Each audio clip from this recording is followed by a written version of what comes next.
ছিল, এখন সে দর্শক হিসেবে দর্শক করছে একটা ছোট শিশুকে, তাকে আমরা কোনোভাবে আমাদের স্কুলে রাখতে দেবো না। আমরা প্রতিবাদ গড়ে তুলেছি, তারা আমাদের স্কুলে সারিসে মানবে না, স্কুল থেকে বরখাস্ত করতে হবে এবং স্কুলের আঙিনায় তারা যেন দেখা না যায়।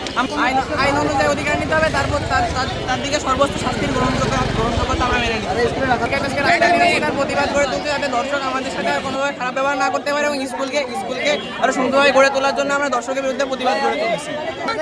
স্কুলে পূর্বে একটা হয়েছে, এগুলো এখনো সেটা নিয়ে কোনো কাজ চলেনি এবং এগুলো নিয়ে আমরা একটা বিচার চাই, সুস্থ বিচার চাই। স্যার আগে আমরা স্যার বলে তাকে গণ্য করতাম, কিন্তু সে নুরুদা স্যার একটা দর্শনে একটা মেয়েকে নিম্ন দর্শন করেছে, এর আমরা বিচার চাই। তাই আমরা রাস্তায় সকল ছাত্রছাত্রীদের মানব আমরা তার পদত্যাগ চাই এবং সুস্থ একটা আইনের বিচার চাই। শিক্ষক কিভাবে একটা বাচ্চা মেয়েকে ধর্ষণ করতে পারে, এটার আমরা বিচার চাই। আমাদের স্কুলে অনেক মেয়ে আছে, তারা কিভাবে তাদের সুরক্ষা হবে, তাদের সম্মান রক্ষা করতে হবে। তাই আমরা নুরুদা স্যারের ধর্ষণের বিচার চাই। সে নুরুদা স্যারের পুরো জাতির শিক্ষকদের মানহানি করছে এবং স্কুলের মান সম্মান সে মোট দিয়ে দিচ্ছে। তাই আমরা চাই নুরুদা স্যারের বিচার চাই।